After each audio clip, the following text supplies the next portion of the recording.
The last time I saw you was under not amazing circumstances. No, Um, we did this camp in Flagstaff this summer, and you came to camp, and right was it before the race or right after? it was during the warm up. So during the warm up of the Flagstaff Downtown Mile on July 4th, you sprained your ankle. And Yeah. basically, we thought it was just a sprained ankle, and maybe even it was, and then you ran on it a few more days and it turned into a growth plate stress fracture. Is that right?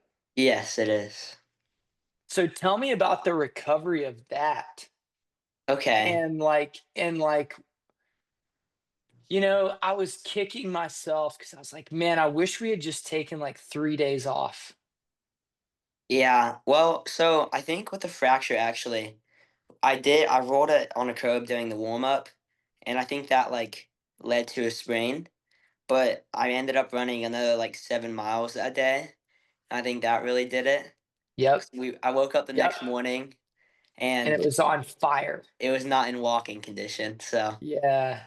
and Yeah. then I mean, I went to a doctor in Flagstaff, and there wasn't an orthopedic specialist like nearby that had good hours. So we ended up like she told us it may be a fracture, it may just be like a hairline sprain or something along those lines. And yeah, like I couldn't really walk on it, so we ended up getting a boot. And I was really lucky because my parents came up to visit, so I ended up being able to change my flight to go back. I saw the orthopedic. He told me I'd be out for a minimum of 4 weeks actually. And I was like pretty bummed out because I was feeling fitter than ever, just finishing up altitude camp. And I was just like, geez, I thought this was really going to be the start of a great season. And I was a little bummed out. And I was lucky enough to I have like a pass, I guess, in like triathlon with like biking and swimming. So I went to the orthopedic specialist. He said I could bike on it as long as it's pain free. And I logged lots of miles, but and I swam a decent bit. And then after 2 weeks, we went back for a checkup. I also this was like right in the middle of moving from Georgia to Ohio.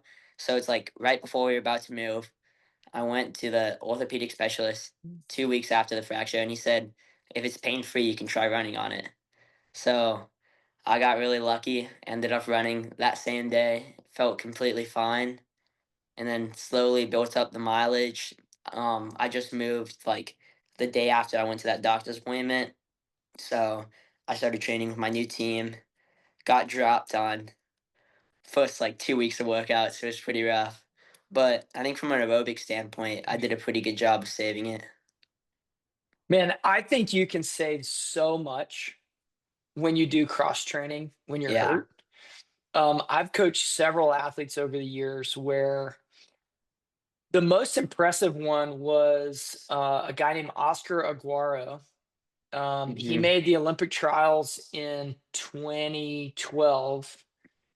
I think that was 2012 in Houston, and ran the marathon. But the season before that, he was still in college, and I was coaching him, and he got hurt right before indoor. And Oh, jeez. similar deal, like the last 3 weeks before indoor, he barely ran, but he was in monster shape Mhm. and just got in the pool, did everything on the bike. He kind of kept it going and then made it through. So this was the NAIA. So we had Mhm. prelims and finals for the 5K. I think the NCAA indoors doesn't have a prelim in the Nah, 5K. yeah. I think it's just Yeah. one heat. Yeah, we had prelims and finals. So he ran the prelim, barely made it.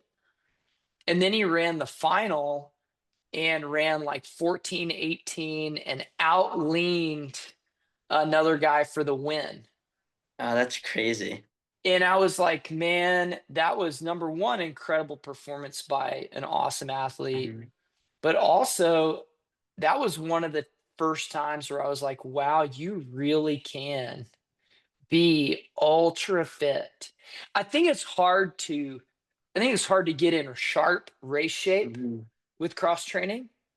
But if you're already in pretty good shape, I think the cross training can keep it going.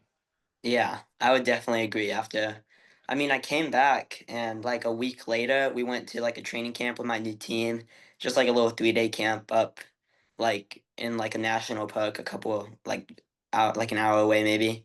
And I ended up still we did a 5K time trial at the end of the week and still ended up PRing actually. So it was Yep. pretty fun. Yep. Yep. And you had a little bit of altitude boost there Yeah. still. Yeah. Well, yeah, so you asked me a question maybe a month ago. Like, and Yeah, I think I yeah. delayed answering the question because I thought it was worthy of like a pretty good Mhm. conversation. So what was your question? Ask it again. Okay, so my question is like, I guess it's based like I love running, and if it was up to me, I'd be running 100 miles a week. Like I love it that much.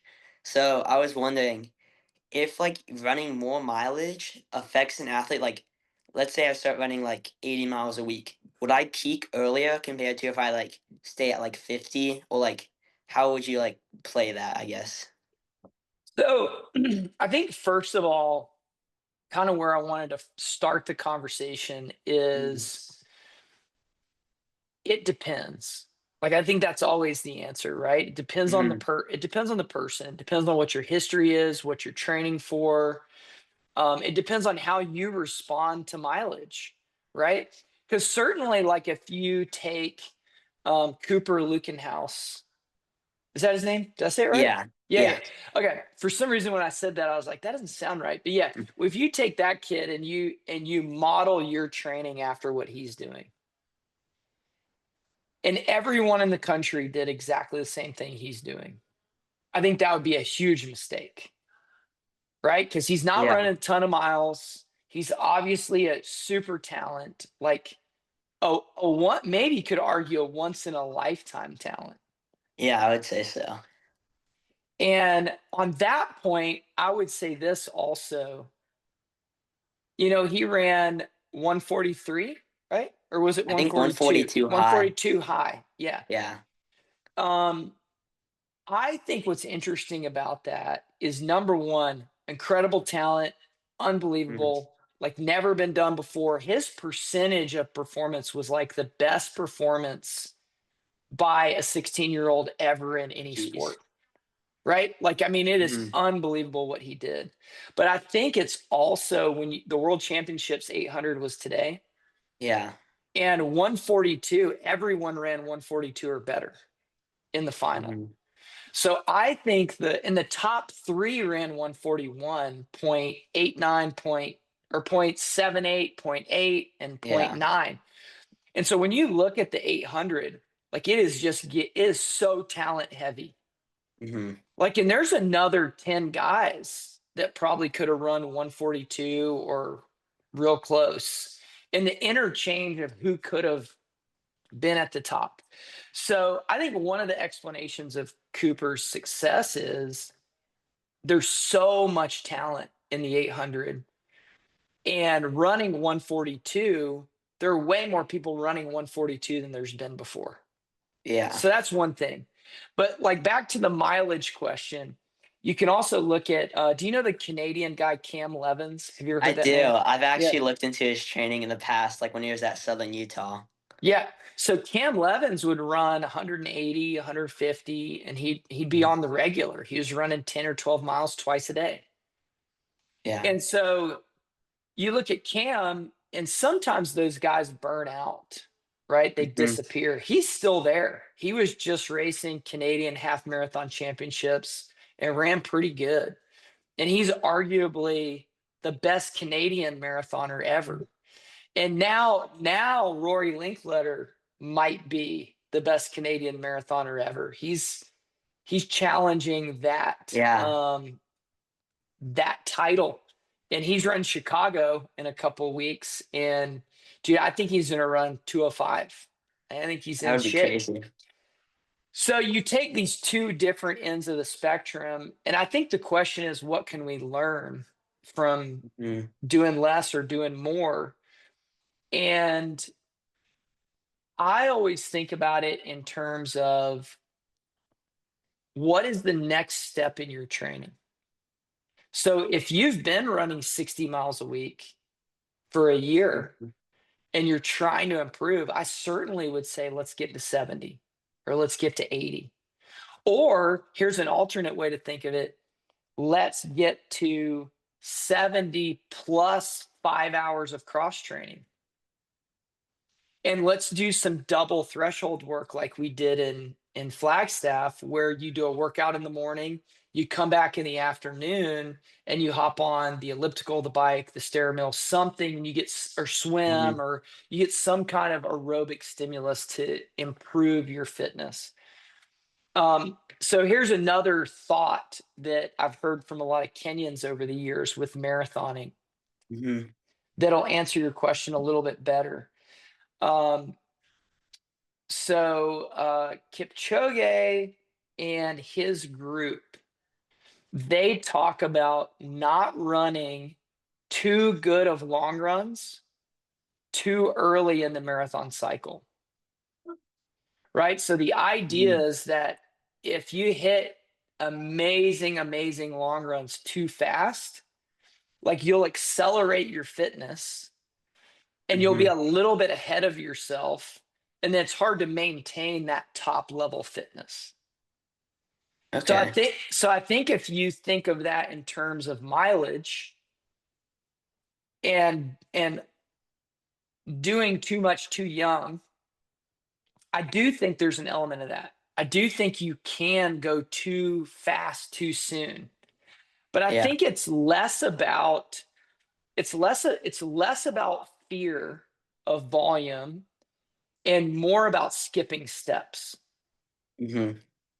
So in the same way that you wouldn't want to run like an all out 30K, uh, 16 weeks before your marathon, like you want to build into it, right? And you want to be fit when it's time to be fit. You don't need to run 100 miles a week when you're 17 if you haven't run 70 miles a week as a 16-year-old. Yeah. So I think it's about not skipping steps. When you Okay. skip steps, I think you can accelerate your fitness really fast, right? Like we could do 6 times a K with 2.5 minutes recovery in uh, May or June, your third week after the state meet in track, right? We could go do 6 times 1,000 in May or June, and it would accelerate your fitness. That's a VO2 max workout. You will get in shape pretty sharp, get quick. And then we could do like some 200s afterwards and you'd be ready to go. But that's a little bit early to be ready to go. Mm. I think the same thing's true with the mileage. You could do a ton of mileage on the front end, get in amazing aerobic shape, but are you going to be able to sustain that mileage if you haven't done it before through the season? But I think Cam is a great example of somebody who ran a ton and was successful. Do you know the name Josh McDougall? I don't. So he ran for Liberty and Okay. under the very similar Cam Levins type model, where he would run a ton of mileage. He did some really good workouts as well, but the workouts weren't quite as big. So he'd run a lot, and his workouts were a little bit smaller, but his mileage was super high. So that's just my general thought. Like, why do you ask the question? Are you wanting to run 100 miles a week? Well, I wouldn't say 100, but right now I'm probably doing around 55, and we do a lot of intensity at our program. So it was just kind of like I love running, so I want to spend as much time as like makes sense to do so. So it's like if I go into my winter block this season, would it make sense to up my mileage more since I'm like used to the intensity and used to like this certain mileage? Like obviously the intensity would drop since we're out of season. Would it make sense to like up my mileage a little bit? Do you have good terrain to run on there? Like what is your or is it mostly roads? Okay, so I think we're mainly roads here. I know there's some trails out there. We do all of our workouts on grass, so well, most of them I would say. So there's a lot of like perks and stuff here. Like I run a lot on grass compared to like last year. And I know there is some trails, but since we've been training with like a team, we've been running from our school. I haven't gotten out to like really explore any. So I think a couple of advantages that are there now are Hmm. soft shoes. Yeah. Like if you have good cushioned shoes, I think you can do in the winter a bunch of miles and be healthy. And man, the Hmm. other thing to think about for you is you're a pretty bouncy runner, you know? Hmm. Like Yeah. your form is pretty bouncy. Hmm. So I think the worry there would be like, are you going to create some tendon issue? Like you're pretty 4 foot Yeah. striker. Yeah. So I think if you can get on the grass, if you can get kind of off the pavement or have softer shoes, 100% think if you bump up your mileage, like it's going to be a huge benefit. I almost feel like the conversation now is not just your mileage, but what are you doing inside of it? Like workouts or Yeah, like I feel like 10 years ago or 15 years ago, everybody was obsessed with how many miles per week are you yeah. running. Like I feel like that the conversation has shifted slightly to how much threshold running are you doing? Hmm. How much strides and form work are you doing? Are you getting in the gym and doing some level of strength training and plyos that don't crush you, but that Yeah. also give you some pop and some bounce? You know, one of the thoughts that I've had recently is with lifting Hmm. is can you get in the gym a bunch, but not overdo it to the point where it affects your running? I feel like this summer when you were having us like daily lifts, I was feeling completely fine. I mean, I've have like I like lifting too, so it's pretty fun. And like I really think like I could have like that's very maintainable. I don't think it really affected me negatively. Like only really positive upsides to that. I think if you can get in the gym and do those lifts, Hmm. Do Nordic curls, do some low back, low ab work, like decline sit-ups. I always call them backups. I always get the name wrong. On the back machine where you're on the Oh, back and your back raises, maybe. hyper extensions. Yeah, hyperextension stuff like that. I think is huge. Hex Hmm. bar deadlift, power cleans that are not heavy, but they're fast. Like all of those types of things, a little bit of plyos, jump roping every day. Like our warm up where I'd have you Yeah. guys jump rope. Man, I love that stuff. I think you can do it. I think it's more about like, I kind of don't like the word activation stuff Mhm. because that gets into doing these small little exercises. I like the bigger ones. I like stuff with actual weights, but it's like an in between, right? Yeah. Like you're a weightlifter over here, and your goal in the weight room is you want to go lift super, super heavy, right? Hmm. And then some people are on the I'm just going to activate side. So they're just doing bands and like low intensity, super low intensity. I think there's a middle there with your lifting that not very many people operate in, where you still do these bigger lifts. And I think those support your ability to run longer. Yeah. They support your ability to go out because what it does is it wakes your muscles up. It allows them to fire with some intensity, but not so bad that like you can't run the next day. Hmm. Yeah, I feel like I really like lifting, and I feel like if you like just doing bands and like exercise like that, a lot of people like just say it's like their injury prevention. But I feel like the real injury prevention is like the compound lifts, like moving the weight. Because I feel like you gain so much more from that. I think there's a place for both, but I would agree with you for the most part that Hmm. the goal is to get warmed up in the workout so that you can do a bigger lift. But I think the danger is with us runners is we're not football players, we're not basketball players, we're not really that great at these lifts. I don't think we need to be. I think we still need to do them, Hmm. but I think it's almost like we just need to do them at a baseline level where we're pretty good at it and we do it regularly, and the improvement comes over a super long period of time. Yeah. And then my other question is that I think people have a lot with doing more mileage is how fast do I run? So that's like a problem. When I first moved here, I still remember this. This was my first day living in Ohio. It was a Sunday. I just drove up, like we stopped in Kentucky at night, got here.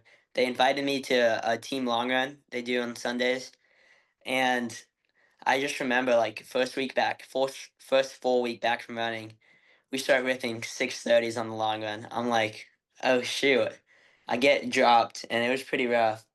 And I kind of realized they like to do their long run or like their easy runs faster. That was the fastest we've gone. We don't go like they don't go that fast every day. And I kind of like made the decision like the coach doesn't like specifically tell us to go fast on easy runs. She's like just go easy. So I started transitioning to do a lot of my easy runs like alone, I guess, like with like at practice, of course, but I just slowed down, wasn't running with the varsity guys, and eventually, some other guys started like being like, I mean, we might as well come join you. And then everybody, like, not everybody still does. A lot of people, like, I would say half the varsity still does pretty fast easy runs, and the other half is like back with me now. So it's like pretty nice. And I have had a lot of success with easy runs. How did you feel that first long run day? Were you like, oh Oh, crap? I was just hoping like, oh, I hope they don't go this pace on every run. That That's was kind of my hilarious. thought process. I wonder if they sped up just because you were there. Apparently, I heard before I even moved here, the coach, she messed up my PO and like said I was way faster than I actually was. And then she like also told everybody he's just coming from altitude camp. So I think she may have messed me up a little bit there and then ended up getting dropped, which probably didn't look too good. Isn't that a typical guy thing to do though? Yeah, Is I like could the definitely see them being is like, like let's just test this guy out a little yeah, bit. the new guy shows up and they're like, man, let's rip it. Yeah, Let's just rip it. Let's see what he can handle. was not too fun. That's great. Um, all throughout college, like getting to train with some pro Mm, athletes and watch them train and coach some of them and just be around. Like, think about did you got to do a couple workouts in Flagstaff? Think about when we yeah. were warming up with um, the Rory's group, Oh yeah, I and, mean, we were and going, they're warming up and cooling down at 7:30 pace, 7:40 yeah, pace. And these are guys that are running, 4:45 to 4:50 for the marathon. yeah. So, I mean, they're super fast. I mean, 27 minutes for 10K, sub 4 for the mile. Like, these are super fast guys. I think there are paces that are just comfortable for easy. And so I got to spend 30 days in Kaptagat, Kenya with Oh, Kipchoge. wow. Oh, that's so cool. And their warm-ups were the same. The pace was the same, Mhm. 7:30, 7:40. So then you got a guy that broke 2 hours for the marathon, and he's warming up 7:40 or even slower sometimes. And then in college, I remember going to different teams, and you know how you run a race, and then after the race, you cool down with somebody that is on Yeah. another team. Um, and watching other teams train, a lot of the times, the fastest guys were doing their easy runs middle or to the back of the pack. And then when the real workout came, that's when they would shine. So Mm. back to the thought of how fast do we run our easy days, and how, if we're going to add mileage, how fast should it be? Yeah, I mean, I have no problem going slow on my easy days. Yeah, I will say they've gotten a little faster since I moved here, just from that first week of being too scared to run by myself. So I pushed the pace a little bit on the easy runs with the other guys, and then getting comfortable. And I've been able to drop it back to like 740, which is, I think, pretty good range to sit in for me. yeah. So I think as you add mileage Hmm. over the summer and the off seasons, and as you like continue to kind of bump it up and take the next step, is the way I like to think of it. The thought process in my mind is not just what mileage can you hit, but it's how can you accelerate and improve your threshold? How can you accelerate and improve your just raw speed? And then I think those two components are pretty important. And then the VO2 max and the race specific stuff, like that's going to come through the season. And I think that's what Mm. you kind of let progress as you go. But when you're in the off season, in the summer, in the winter, I think your goal should be to increase your overall volume to the next step. I think your goal should be, how many miles can I run at threshold pace? So, what's your understanding of threshold? Do you get it? So I thought I got it for a while, but then I feel like it's changed a little bit. Like, and I've heard like, so my new coach, she's an amazing coach. We've won every meet except for one, and I got trampled out of that race, and another runner didn't run well. So we're like an elite team, but her like, I guess like training, it's so different because like tempo pace is not my tempo pace. It's like it's like a lot faster, but it's not like, but then we have another pace that is like my tempo pace, but she calls it something different. So my original understanding was tempo is similar, or threshold is similar to tempo, but it's broken up. So, I mean, the problem with these words is they're used interchangeably a lot. Like the Hmm. technical definition of tempo is you run the same pace. So Yeah. tempo could be any pace as long as it's consistent. Like that's the Mhm. literal definition of tempo. But usually tempo is used interchangeably with threshold. And usually the full name would be lactate threshold, Yeah. right? And then the physiological marker is under 3 millimoles per deciliter is Mhm. considered your lactate threshold. Once you get above that, you're above lactate threshold. So it doesn't matter. You could break it up or you could do it all at once. Mhm. If you run 20 minutes or 30 minutes, you're going to have to run slower if it's continuous to stay under threshold, because it's slowly, your lactate's slowly going to build, right? Yeah. But if you take it in chunks, you can run a little faster and you can still be at 2.8, 2.5, Mhm. somewhere in there. And that's kind of like this Norwegian method, Yeah. right? Where they're trying to run threshold pace for up so much of the training. Like that's the goal. They want to accelerate and push that as far as they can. And then other Mhm. people like Josh Kerr, well, he'll run some threshold runs, but he's a more typical athlete, like from the speed side and the VO2 max side. It's a little bit more balanced, is my understanding. Mhm. I think all roads are great. It just depends on which road you're going to travel. But I do think in the winter and summer, the right road to travel is probably that threshold road. Okay. And so for somebody like you, dude, I would encourage you over the winter or the summer, Mhm. just buy a lactate meter. Okay.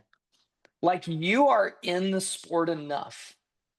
Like Mhm. I know you well enough to know that if you bought a lactate meter, prick your own finger, take your own blood, you are more than mentally and emotionally capable of not only doing that like regularly because it takes some Mhm. discipline to do that.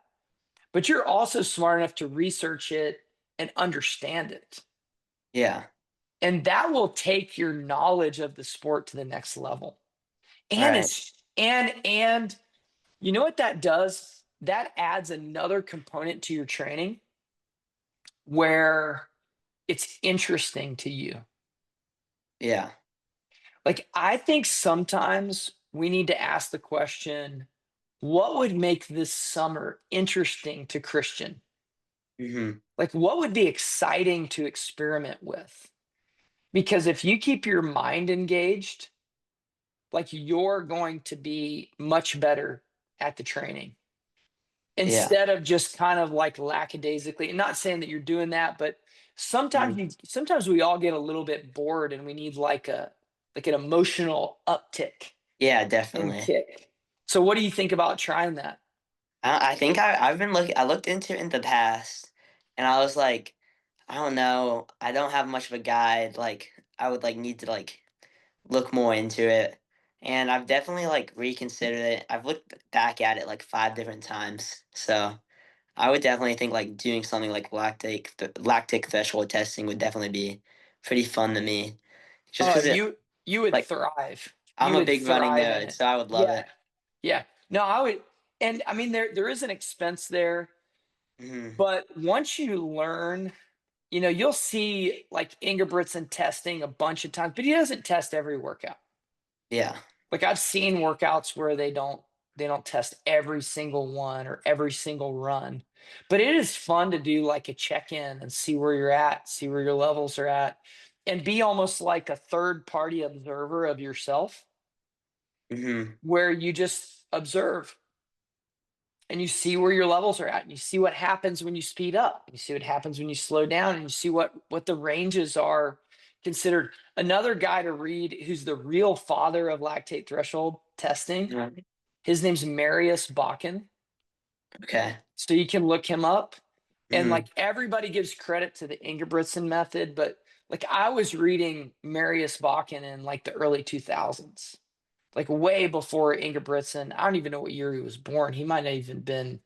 He's like 2000s, I think, like Yeah, yeah. 2000. He was a baby. Yeah. Like so, um, all of this stuff is not new.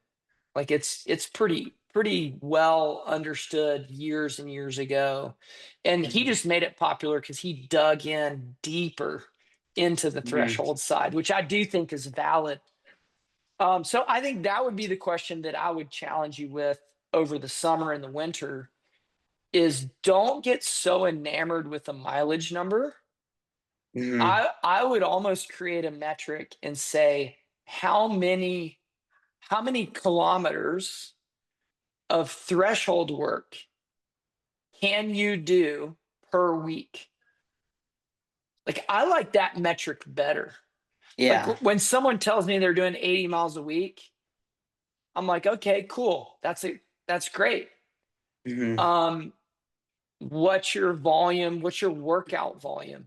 Because if you gave me 80 miles a week and they're doing, let's say, 2 workouts a week, and they're getting 10K of threshold volume and maybe some VO2 max work and some sprint work as well, and some race specific stuff at small levels in the summer and winter. I would almost ask the next question and say, what if you did 70, but your threshold volume got to 12K or 15K a week?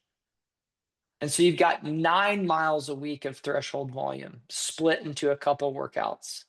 I would be more excited about 70 miles a week at that point. I would take Yeah. I would take the 70-mile a week athlete all day long over the 80 or 90. Now, what if you do 80 and you've got 20K or 18K of threshold work? And you planned that from the time you were 14, and you Mhm. built up to that to the time you're 18 or 19. Now I'm like, we didn't skip any steps. We did all the weightlifting to support it. We did everything along the way. So Malachi Burnett, you know Malachi, Yeah. that's about where he's at. He's at 80-ish. And then we're trying to hit somewhere in the 20K of threshold a week. And he feels fine. He's not tired. It's totally fine. He's lifting 4 or 5 days a week. Mhm. But there was no steps skipped. It was all in process over years and years and years. So I think those are the questions that I like to. It's like if somebody asked me what's the best 5K workout, Mhm. I would be like, well, who are we talking about? What's their name? What are they training for? How long have they been training? What did they do last week? What are they doing this week? What are they doing next week? Like, you know what I'm saying? All those Yeah. questions come into play when you talk about what should someone do. Um, so yeah, I hope that kind of gives like just a basic answer.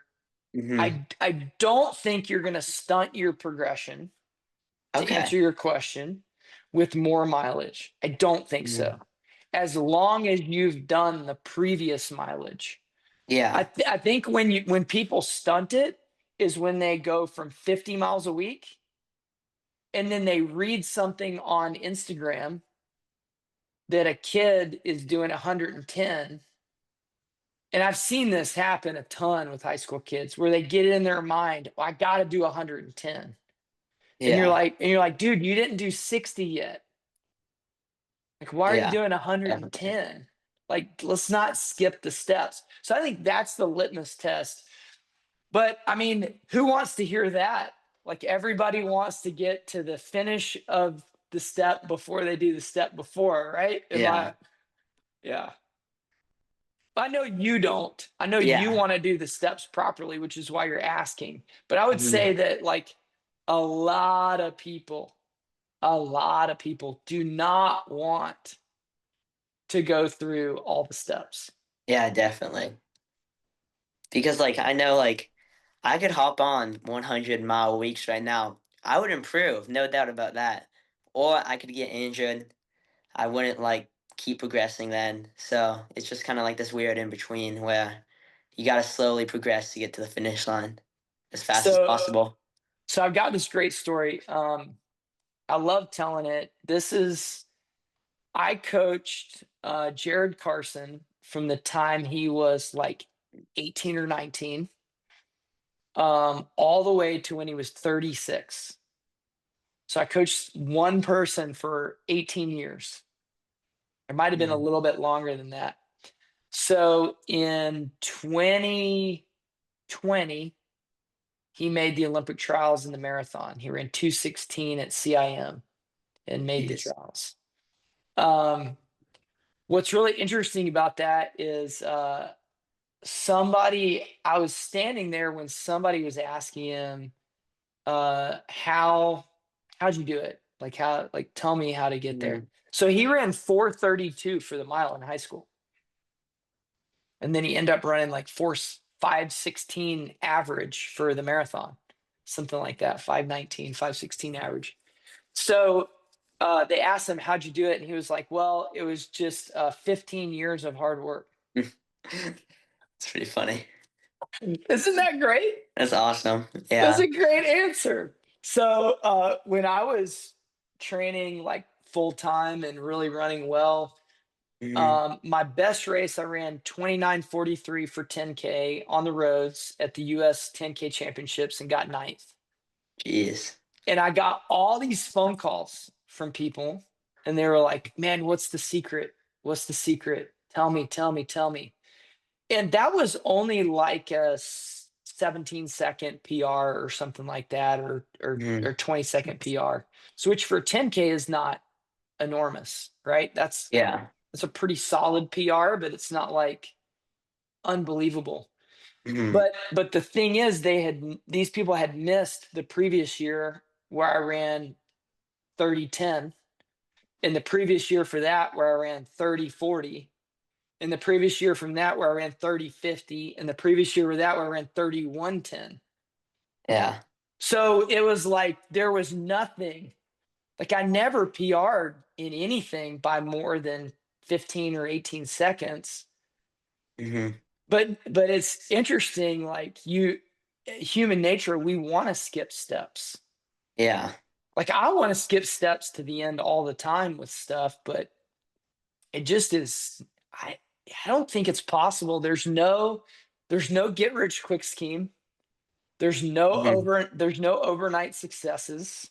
Like it is just a stinking grind, no matter who you are. Even even Lukenhouse. Yeah. So I think he ran 147 as a freshman, right? Or a sophomore. Yeah, he did. So he had a 5-second PR over 2.5 years, Yeah. or 2 years. Is that right? I think just about. Yeah. I'm not quite sure. So like think of a 5-second PR in the 800 in high school over 2 years.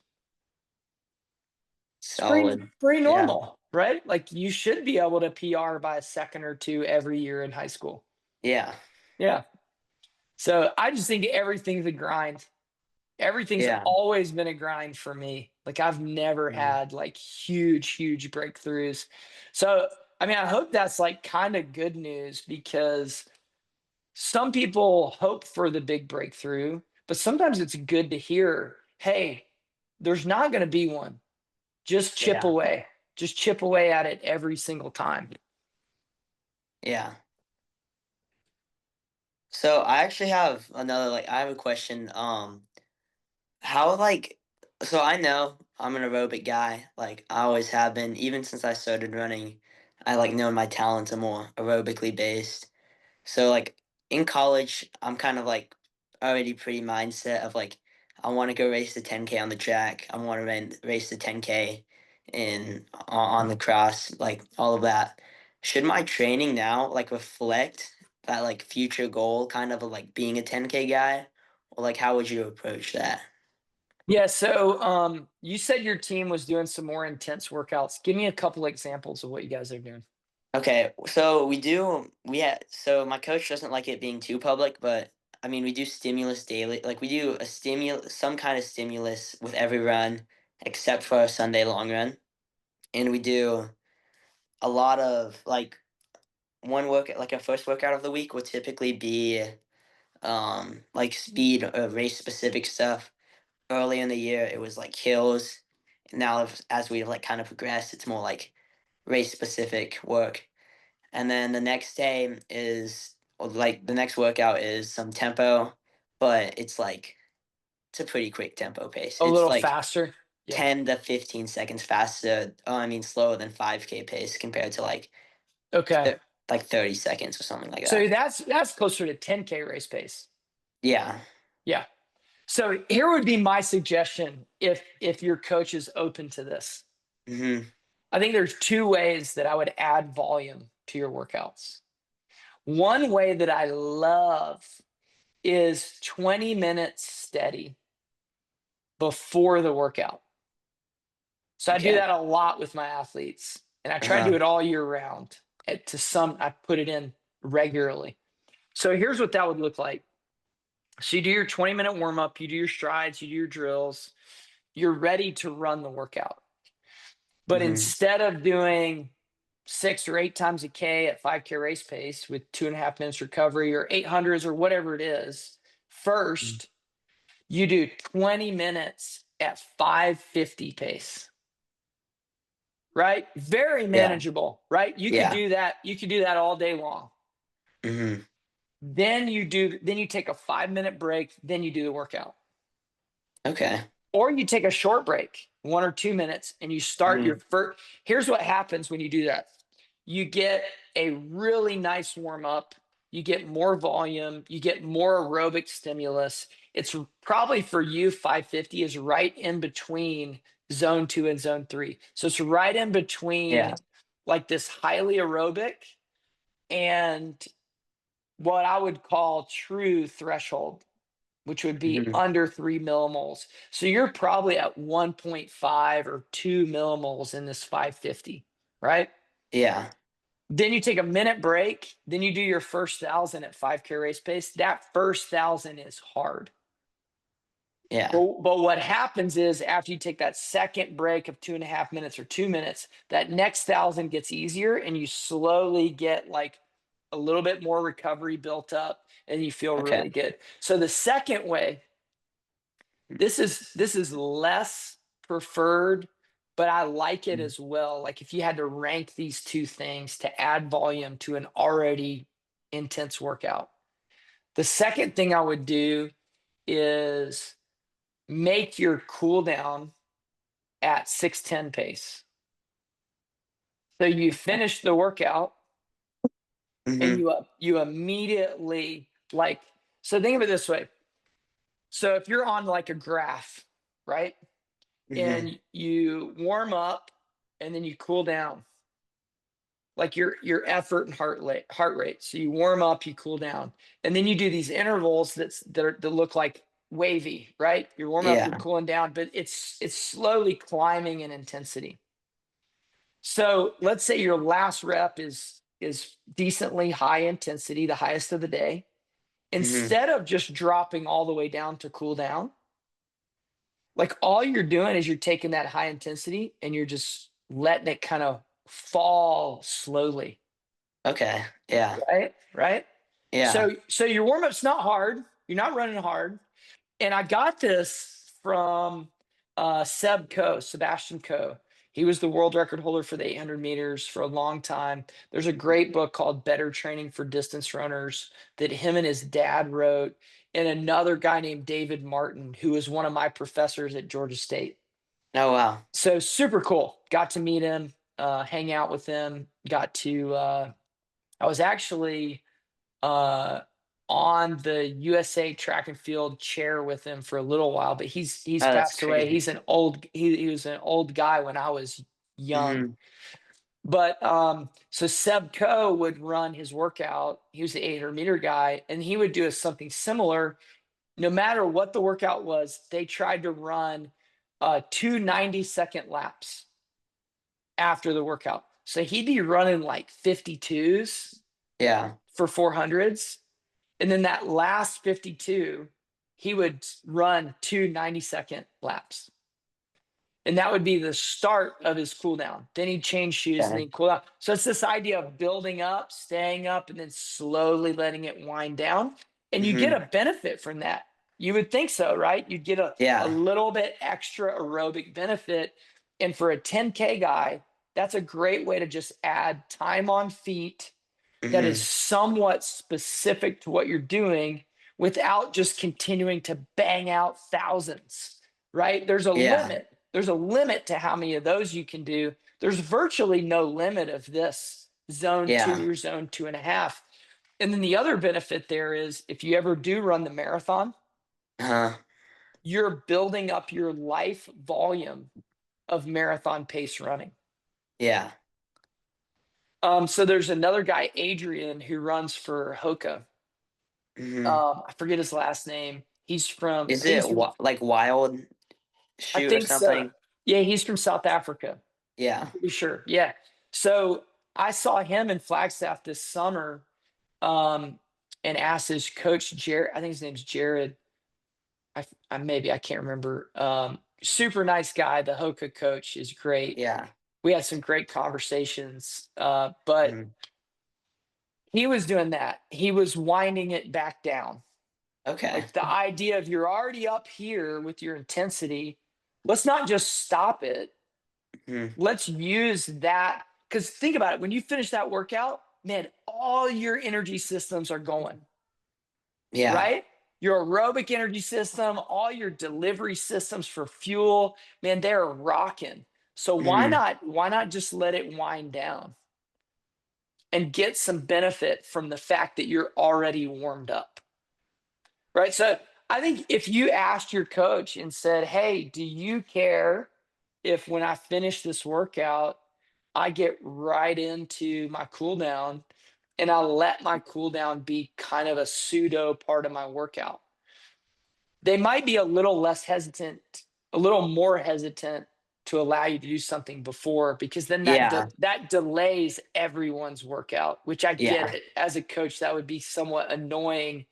Mhm. No one's going to wait 20 extra minutes for you.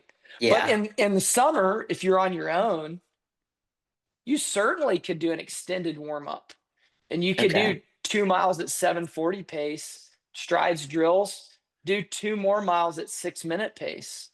Take a Yeah. 3 minute recovery, start the workout, and then do a wind down mile at 6 minute pace. You will get in better shape doing that. I promise you. Okay. And it's easy to do. Like, it's not hard.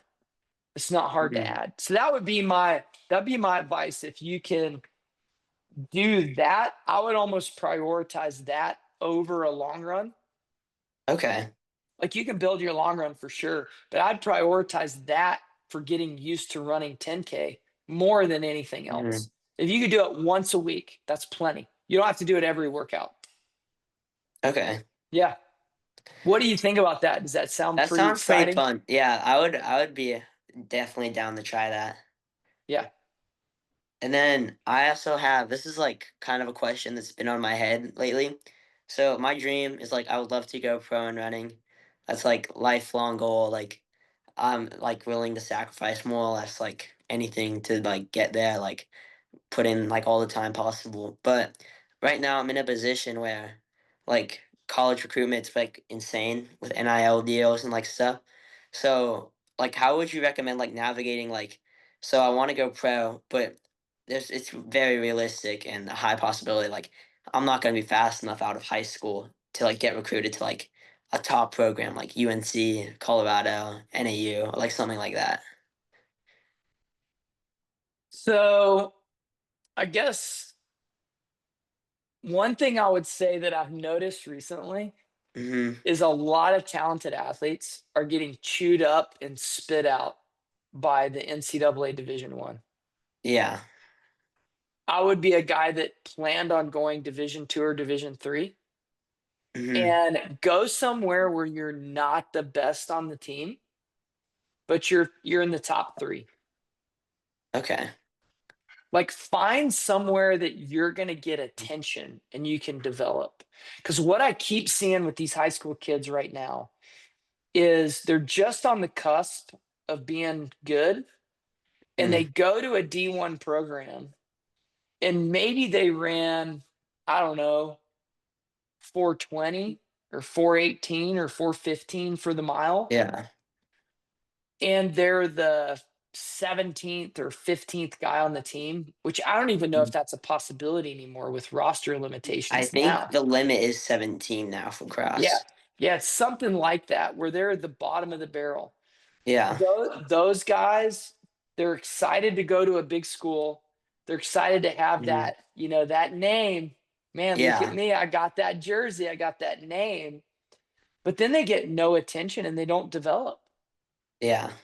And they get like kicked out the back with the Yeah. next recruiting class. It's not like they don't have the talent, but maybe they just didn't get the time. So you Mhm. see it all the time. Really good athletes come out of D2, D3, NAI programs, and they had a chance to develop. So just don't get it in your head that you've got to have a prestigious, you know, Yeah. banner across your chest. And then my advice to high school athletes is the same always with recruiting. You need to Mhm. understand that you are hiring a coach. Yeah. The coach is not recruiting you, as much as it may seem like that. Mhm. Your job is to pick 5 schools that you think you're going to fit in at, go visit all 5 of them, meet the team, have a list of questions to ask the Mhm. coach those questions, and you're hiring an employee. Yeah. He works for you. And if you Yeah. have if you have that mentality, Mhm. the coach is going to appreciate you. You know why? Because they know you're invested and they know that you're going to do the Yeah. work. You're going to make somebody like you is going to make a coach's job easy because you Mhm. care. But you've got to interview the coach and make sure that they're up to your standard. All These right. Do you see how Yeah. that flips the mindset? Yeah, definitely.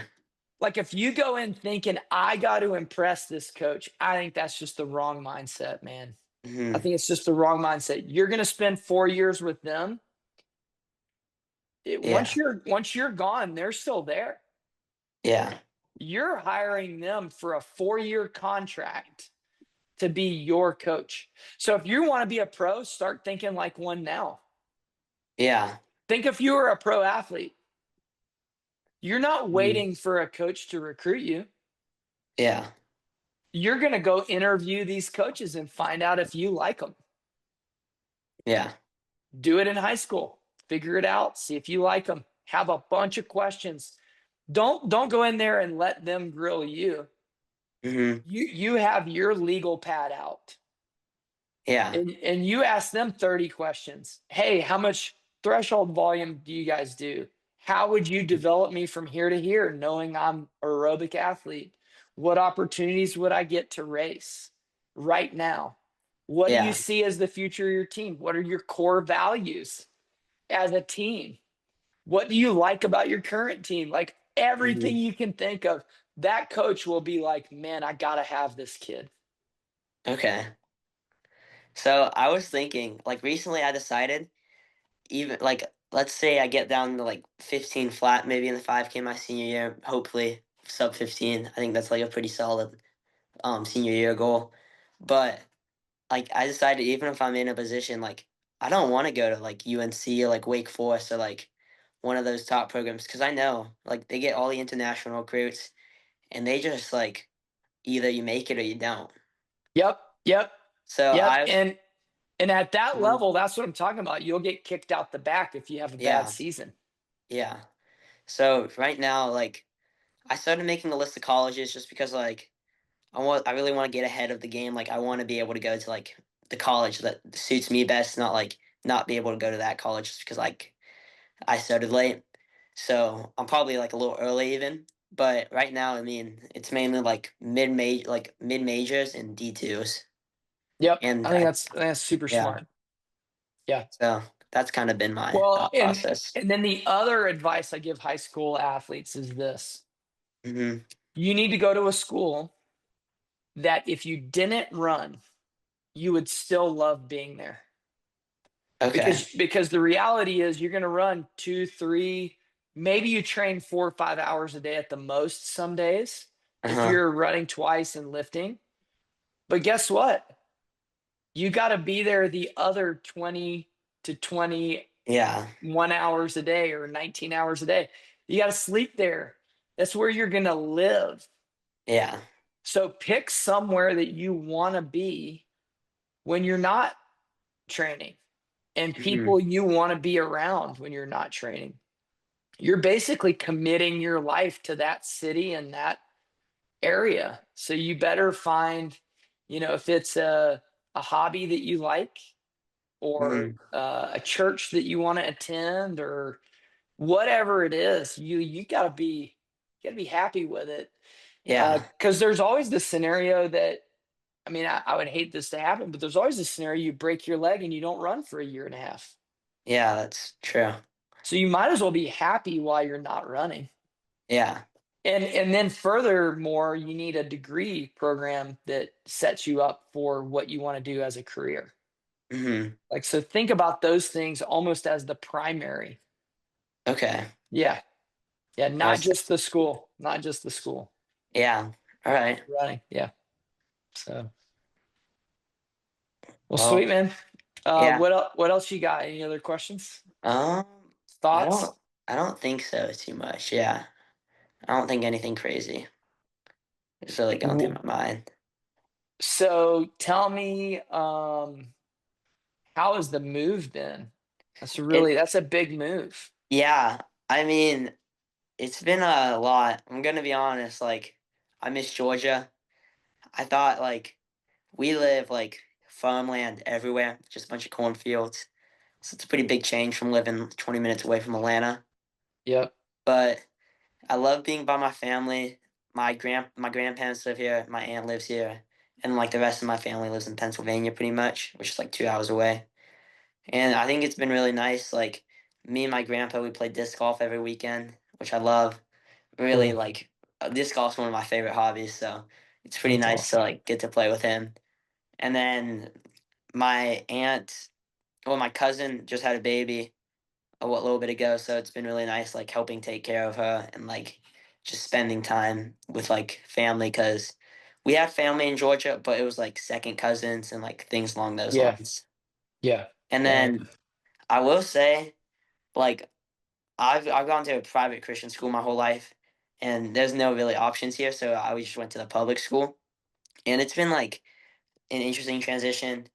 Like, academically, like, it's fine for me, like, I get good grades, so but one thing I did notice is my recovery has kind of not been as, like, in the same place necessarily as it usually is, but and my I think, that behind that is just, like, I've been anxious, like, I'm not used to school. Yeah. It's, like, the Yep. move, so Yep. I just haven't been Yep. able to properly recover and, like, just still adjusting. So here's what's happened to your Mhm, brain.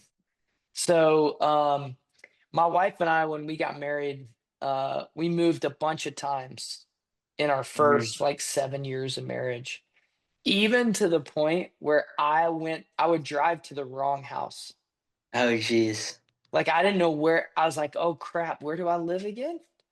That's I pulled in crazy. the wrong driveway before, Oh, wow. and I was like, "Wait, I don't live here anymore."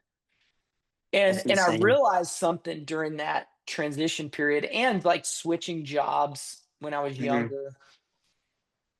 The thing that feels so hectic and that doesn't allow you to recover in new environments is the fact that nothing is on autopilot. Yeah. Nothing in your brain. Like, you go to school, you don't really know where the bathroom is. Yeah. You don't know where your classes are. You can't remember your teacher's name. There's 30 people in the class that your brain's sitting there thinking, I don't know anybody's name in here. Mhm. I know four people's name. I got to learn, even though you're not consciously thinking it, you're thinking, I got to learn 26 people's names. Yeah. And it stresses you out and doesn't allow you. Well, slowly, what's going to happen as things come on autopilot, Mhm. you'll feel like you have so much more time and you'll Yeah. start recovering better and you'll know where things are. Like, you'll know where to get your hair cut. You'll know where to Yeah. just the basics, man. Your brain is on Mhm. overload with like these little tiny details that you've Yeah. never thought of before. And Yeah. so I think that's encouraging to realize that Mhm. and to be like, oh, okay, that's where I get my hair cut. Check. That should open up. And you can even say that, oh, that's going to open up some brain space for me. Okay, Yeah. this is my favorite place to eat. Check. Mhm. Like, so that was something that I learned to do. Mhm. Moving to new places and starting new things is like to call out the things that give you more space, and you'll get it back, and you'll be like, "Oh, this is like I feel good Yeah. again." Yeah, Alright. yeah. And It's then pretty nice to hear. all the normal stuff like go to bed on time, Yeah. hydrate well, Yeah. try to do some breath work, calm, Mhm. pray, you know, all those things are good. And it's good that you got family there. That'll help a Yeah, ton that is too. really nice. Yeah. The best part about moving here, so. Yeah. That's awesome. So, are you still doing some of your own podcasting and stuff? So, I've kind of, like, trickled out because I just, like, I don't know, a little bit before I moved, I decided, like, I haven't been doing it as much, and I like doing the podcast, but at the same time, it got to the point where it's like, A lot. yeah, and I don't like as much as I like doing the podcast, the only videos that got like higher views for me were the non-podcast videos, like the workout videos and stuff like that. So Yeah. I was Yeah. like, Yeah. Yeah. you know what? I'm just gonna take a break from the podcast. If something comes back, it comes back. If Yeah. not, it's all right. And I mean, I think right now my plan is this winter, I'm going to start like doing Instagram workout videos more, like just some training videos, like stuff like that. Cause I was getting to the point, I was getting like 10,000 views and like I think that's just like it's more enjoyable. It's really easy. I was just like sit down on my phone, get a clip of me running real quick, Yeah, and versus like a podcast, like there's I think effort. Yeah, yeah. I mean, I'm really happy I did it. Like I got to know guys like Graham Blanks and Parker Wolf, like, and now I have their numbers in my phone, which is just super that's cool. cool. So it's Yeah. just like pretty fun that I did do that, and I'm happy I No, did. no, it's really cool, man. Love it. Yeah. Well, sweet. Tag me in some videos. Show me what you're Oh, up to. yeah. I mean, Love to if be I'm able to working keep with up you, with you. Yeah. yeah, if I'm working with you this winter, I'll make sure to Yeah. tag Run Free in all the Yeah. videos. Yeah. That'd be Yeah. great, man. That'd be great. Well, All right. sweet. Well, thanks for chatting. Thank you. I'll send you a message when we send it out and you can All share it right. with some folks. But no, I think this is going to be super helpful for other high school athletes with similar thought processes and questions. Hmm. So Yeah. very All right. cool. I'll make Yeah, sure man. to get the lactic threshold testing kit too this Yeah, winter. yeah. I'd love, man, I'm happy to send me Mhm. your results. I'll give you feedback. Like Okay. that's something that I've done for it's kind of funny. I looked back, I did a video on lactate testing Oh, really? on YouTube Hmm. in 2011.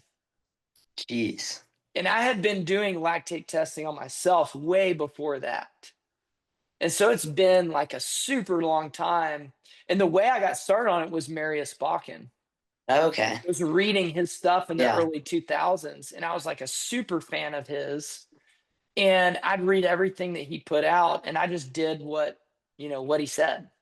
So yeah, I'd love to hear what you do with that. And then, man, look up that name, Marius Bakken, There's because Bakken. Right. you will learn the most about Hmm. lactate testing and super technical but easy. I feel like he does a good job of explaining it. Like it's not technical Yeah. to the level where you don't get it, but it is. Maybe not technical is not the right word. Maybe precise is the right word. He's Hmm. very precise in his explanation of how to do it, when to do it, what it means, the different ranges for zones, that kind of thing. All right. So you might have to look back on like some old letsrun.com forum posts to Hmm. find some of his stuff, but it's out there. All right. Yeah, man. All right, well, Well, keep me updated. oh Great well. chatting with you, and Yeah. yeah, look forward to hearing from you soon. Okay. Thank you. Yeah, man. Have a great Talk to day. you soon. You too. All right, bye. Bye.